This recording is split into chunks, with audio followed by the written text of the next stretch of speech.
स्थलं शुद्धस्फाटिक भित्तिका विलसितैः स्तम्भैश्च हेमैषधैः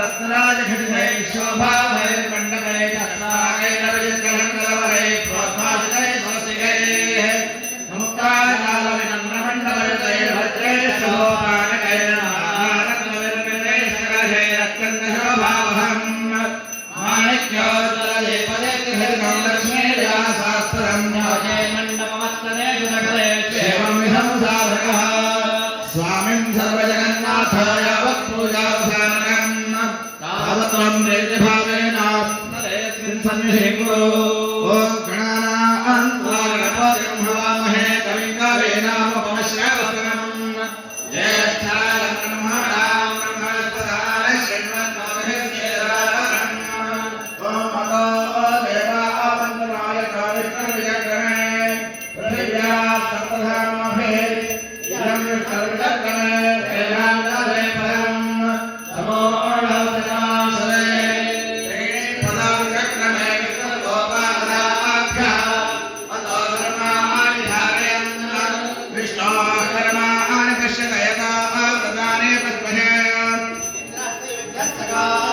तद्विष्णाः परमं पदं सदा पश्यन्ति सूरयाः दिवे एव चक्षुरागमनं तद्विप्राः सोऽपद्यवो जागरणां सस्यमिन्धरे विष्णोः परमं पदं गृहावये प्रतिष्ठासोक्तं तत्प्रतिष्ठितकमया वाचाशंस्तव्यं यज्ञविरोध इव पशो लभते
ನೋಡಿ ಚಕ್ರಾಬ್ಜ ಮಂಡಲವನ್ನ ಬಿಡಿಸಿದ್ದಾರೆ.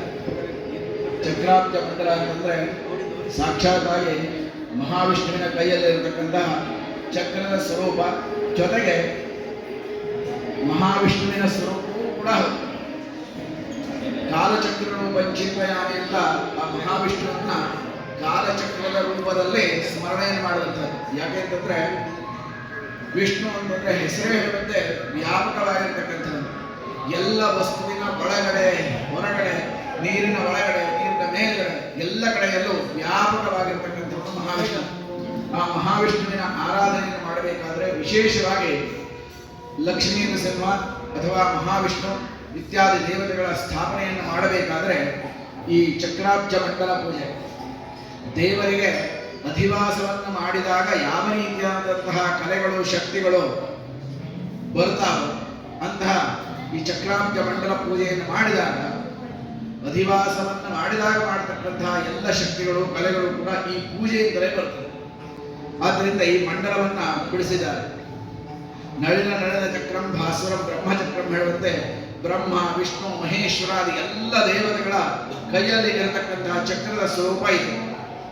ಜೊತೆಗೆ ಪಾಡ್ಯ ತಿಥಿ ಬಿದಿಗೆ ತದಿಗೆ ಇತ್ಯಾದಿ ತಿಥಿಗಳು ಅಥವಾ ಸಂವತ್ಸರಗಳು ಋತುಗಳು ಕಾಲಗಳು ಅಥವಾ ದಕ್ಷಿಣಾಯಣ ಉತ್ತರಾಯಣ ಶುಕ್ಲಪಕ್ಷ ಕೃಷ್ಣ ಪಕ್ಷ ಈ ಎಲ್ಲ ದೇವತೆಗಳನ್ನ ಆಯಾ ತಿಥಿ ವಾರ ನಕ್ಷತ್ರ ಸಂವತ್ಸರಾದಿ ಎಲ್ಲ ಅಧಿಷ್ಠಾನ ದೇವತೆಗಳನ್ನ ಆವಾಹನೆಯನ್ನು ಮಾಡಿ ಇಲ್ಲಿ ಪೂಜೆಯನ್ನು ನಡೆಸ್ತೇವೆ. ಇದರಲ್ಲಿರತಕ್ಕಂತಹ ಚಕ್ರವದ ಸ್ವರೂಪಿಯಾಗಿರ್ತಕ್ಕಂತಹ ಮಹಾವಿಷ್ಣುವಿನ ಚೈತನ್ಯ ಕಲೆಯನ್ನ ನಮ್ಮ ಮೂರ್ತಿ ಲಕ್ಷ್ಮೀ ನರಸಿಂಹಮೂರ್ತಿ ಯೋಗ ಪಟ್ಟಾಭಿಷೇಕದ ರೂಪದಲ್ಲಿರತಕ್ಕಂತಹ ಆ ಒಂದು ಮಹಾವಿಷ್ಣುವಿನ ಮೂರ್ತಿಗೆ ಆ ಕಲೆಗಳನ್ನೆಲ್ಲ ಶಕ್ತಿಗಳನ್ನೆಲ್ಲ ಒಗ್ಗೂಡಿಸ್ತೇವೆ. ಇಂತಹ ಈ ಮಂಡಲವನ್ನು ಬಿಡಿಸಬೇಕಾದ್ರೆ ಆ ಮಹಾವಿಷ್ಣು ಸಾಕ್ಷಾತ್ತಾಗಿ ಇಲ್ಲಿ ಬಂದು ಕುಳಿತುಕೊಂಡಿದ್ದಾನೆ ಎನ್ನುವಂತಹ ಭಾವನೆಯನ್ನು ನಾವು ತಿಳಿದುಕೊಳ್ಬೇಕು. ಯಾಕೆಂತಂದ್ರೆ ನಾವು ಮನುಷ್ಯ ಸಹಜರು, ದೇವರನ್ನು ನೋಡ್ಲಿಕ್ಕೆ ಸಾಧ್ಯ ಆಗುವುದಿಲ್ಲ. ನಾವು ನೋಡ್ಬೇಕೆಂದ್ರೆ ಮನುಷ್ಯರು ಯಾವ ರೀತಿಯಲ್ಲಿ ಹುಟ್ಟಿದ್ದಾರೋ ಯಾವ ರೀತಿಯಲ್ಲಿ ಇದ್ದಾರೋ ಅದೇ ರೀತಿಯಾದಂತಹ ಮಂಡಲಗಳು ಅಥವಾ ಎದುರುಗಡೆ ಪ್ರತೀಕಗಳು ಇದ್ರೆ ನಾವು ದೇವರನ್ನು ಮಂಡಲವನ್ನು ನೋಡ್ಲಿಕ್ಕಾಗ್ತದೆ, ದೇವರನ್ನು ನೋಡ್ಲಿಕ್ಕಾಗ್ತದೆ, ಮಂಡಲವನ್ನು ನೋಡ್ಲಿಕ್ಕಾಗ್ತದೆ. ಮಂಡಲವನ್ನು ದರ್ಶನ ಮಾಡಬೇಕು ಅಂತ ಹೇಳ್ತಾರೆ. ಅಂದ್ರೆ ಒಳಗಣ್ಣಿನಿಂದ ನೋಡುವಂತಹದ್ದು. ದರ್ಶನ ಅಂತಂದ್ರೆ ಕೇವಲ ನೋಡುವಿಕೆ ಮಾತ್ರ ಅಲ್ಲ, ದರ್ಶನ ಒಳಗಣ್ಣಿನಿಂದ ನೋಡುವಂತ ಯಾವ ರೀತಿಯಲ್ಲಿ ಹೇಳ್ತಾರೋ ಹಾಗೆ ನಮ್ಮ ಒಳಗಣ್ಣಿನಿಂದ ನೋಡಬೇಕು.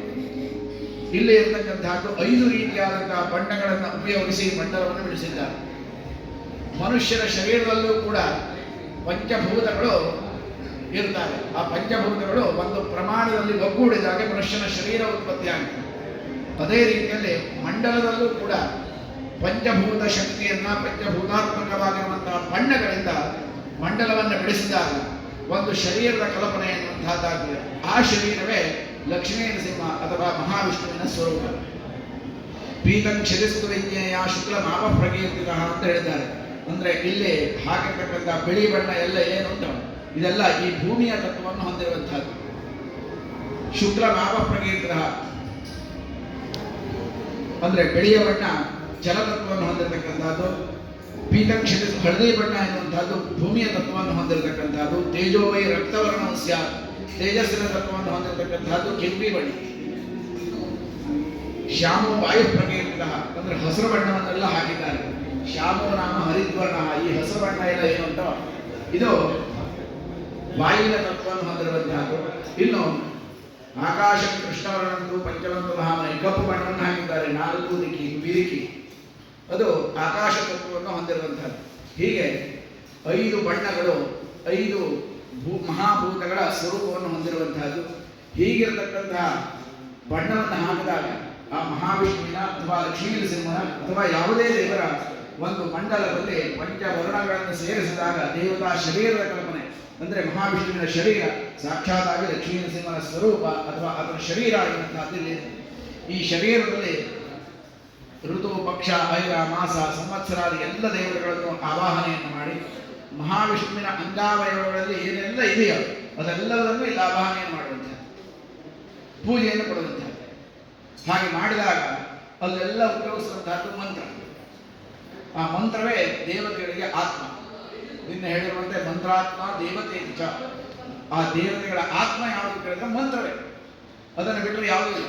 ಅಂತಹ ಆ ಮಂತ್ರಗಳು ಋಗ್ವೇದದಲ್ಲಿ 10,000, ಯಜುರ್ವೇದದಲ್ಲಿ 6,000, ಹೀಗೆ ಅನೇಕ ನಮ್ಮ ಚತುರ್ವೇದಗಳಲ್ಲೂ ಅನೇಕ ಸಾವಿರ ಮಂತ್ರಗಳು ನಮ್ಮ ಎದುರುಗಡೆ ಇದೆ. ಅಂತಹ ಮಂತ್ರಗಳಿಂದ ಕರೆದಾಗ ಆ ದೇವತಾ ತತ್ವ ಎನ್ನುವಂತಹದ್ದು ದೇವತಾ ಶಕ್ತಿ ಎನ್ನುವಂತಹದ್ದು ಜಾಗೃತವಾಗಬೇಕು.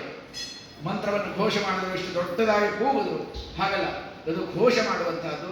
ಹಾಗೆ ಕರೆದಾಗ ಈ ಭೂಮಂಡಲದಲ್ಲಿರತಕ್ಕಂಥದ್ದು ಆಕಾಶ ಮಂಡಲದಲ್ಲಿರತಕ್ಕಂಥದ್ದು ಅಥವಾ ಇನ್ನು ಪಾತಾಳದಲ್ಲಿರತಕ್ಕಂತಹ ಎಲ್ಲ ದೇವತೆಗಳ ಶಕ್ತಿಗಳು ಕೂಡ ಈ ಮಂತ್ರ ಘೋಷದಿಂದಾಗಿ ಘಂಟಾನಾದದಿಂದಾಗಿ ಆ ಶಕ್ತಿಗಳೆಲ್ಲ ಬಂದು ಇಲ್ಲಿ ಕೂತ್ಕೊಳ್ಬೇಕು.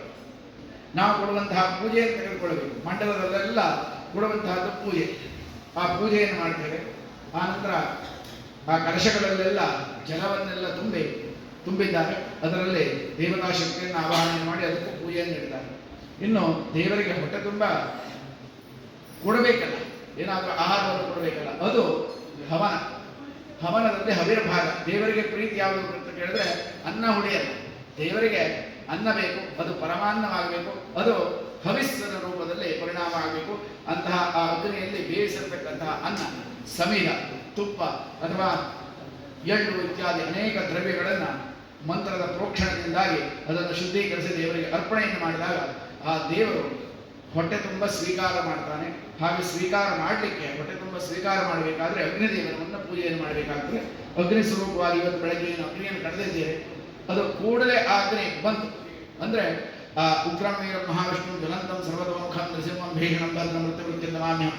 ಆ ಲಕ್ಷ್ಮೀ ನರಸಿಂಹ ಇಲ್ಲಿ ಬಂದು ಕೂತ್ಕೊಳ್ಳಿಕ್ಕೆ ಎಷ್ಟು ಉತ್ಸುಕನಾಗಿದ್ದಾನೆ ಅಂತಂದ್ರೆ ಆ ಅಗ್ನಿಯನ್ನು ಕಳೆದ ಕೂಡಲೇ ಹೆಚ್ಚಿಗೆ ಹೊತ್ತಾಗಲಿಲ್ಲ, ಒಂದು 5-10 ನಿಮಿಷದೊಳಗೆ ಆ ಅಗ್ನಿ ಭಕ್ಕನೆ ಉರಿಯಿತು. ಧೃತಸೇಕಾದ್ಯತಾಯಿತ್ಯ ವರ್ಧತೆ ಹವ್ಯವಾಹನ ತಥೈವ ಫಲದಾನಾಯ ವರ್ಧತೆ ಭಗವಾನ್ ತಾಳುವಂತೆ ನಾವು ಹವನದಲ್ಲಿ ಹವಿರ್ಭಾಗವನ್ನು ಅರ್ಪಿಸಿದಾಗ ಆ ಅಗ್ನಿ ಹೇಗೆ ಉರಿಯುತ್ತದೆ ಹಾಗೆ ಆ ಭಗವಂತನ ಶಕ್ತಿಯು ಕೂಡ ವರ್ಧಿಸ್ತದೆ ವೃದ್ಧಿ ಆಗ್ತದೆ. ಅದೇ ರೀತಿಯಲ್ಲಿ ನಾವು ಕೊಡ್ತಕ್ಕಂತಹ ಆ ಪೂಜೆ ಪುರಸ್ಕಾರ ಅದನ್ನು ನಾವು ಕೊಡ್ತೇವೆ. ಇದರಿಂದ ಆ ಮಹಾವಿಷ್ಣು ಇಲ್ಲಿ ಬಂದು ಕುಳಿತು ಅಂದರೆ ಲಕ್ಷ್ಮೀ ನರಸಿಂಹ ಪರಿವಾರ ದೇವತೆಗಳಿಂದ ಬಂದು ಇಲ್ಲಿ ಕುಳಿತು ನಾವು ಕೊಡ್ತಕ್ಕಂತಹ ಪೂಜೆಯನ್ನು ತೆಗೆದುಕೊಳ್ಳಬೇಕು, ಹವನದಲ್ಲಿ ಹವಿರ್ಭಾಗವನ್ನು ಸ್ವೀಕಾರ ಮಾಡಬೇಕು.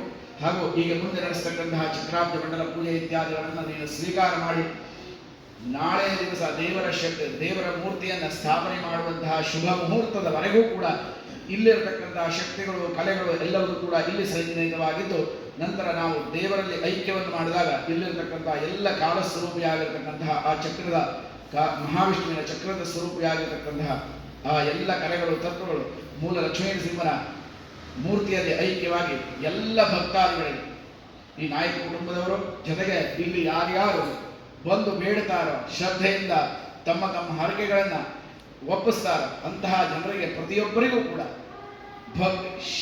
ಎಲ್ಲ ರೀತಿಯಾದಂತಹ ಅನುಗ್ರಹವನ್ನು ನಿಗ್ರಹವನ್ನು ಕೊಡತಕ್ಕಂತಹ ಶಕ್ತಿಯನ್ನ ಕಲೆಗಳನ್ನ ತತ್ವಗಳನ್ನ ಪಡೆದುಕೊಳ್ಳಬೇಕು. ಆ ದೇವರು ಎಲ್ಲ ರೀತಿಯಿಂದ ತೃಪ್ತರಾಗಬೇಕು ಅಂತ ಪ್ರಾರ್ಥನೆಯನ್ನು ಮಾಡಿ ಈ ಮಂಡಲ ದರ್ಶನವನ್ನು ಮಾಡಬೇಕು. ಅಂದರೆ ಮತ್ತೆ ಪುನಃ ಆ ದೇವರು ಬರಬೇಕು ಅಂತ ಮನಸ್ಸಿನಲ್ಲೇ ಸ್ಮರಣೆಯನ್ನು ಮಾಡಿ ಎಲ್ಲ ಅಕ್ಷತೆಯನ್ನು ಹಾಕಿ ಒಂದು ನಮಸ್ಕಾರವನ್ನು ಮಾಡಿ. ಇದಂ ಪರಮಯಾದಿ ಗೋಸ್ಥಾಪನಂ ಪ್ರದಸ್ತವ ದೇವೇ ಸದಾವಾಪ್ತ ಭವೇ ಜನ್ಮನಿ ಜನಮನಿ ಯಾ ಫಲನೇಕ್ಯಾ ಫಲಾನ ಪುಷ್ಪಾಯ ಅಷ್ಟಪುಷ್ಪೈಃ ಬೃಹಸ್ಪತಿಃ ಪಿತೃ ಆಸ್ಥಾನಂ ಚಕ್ರುಃ ಸಹ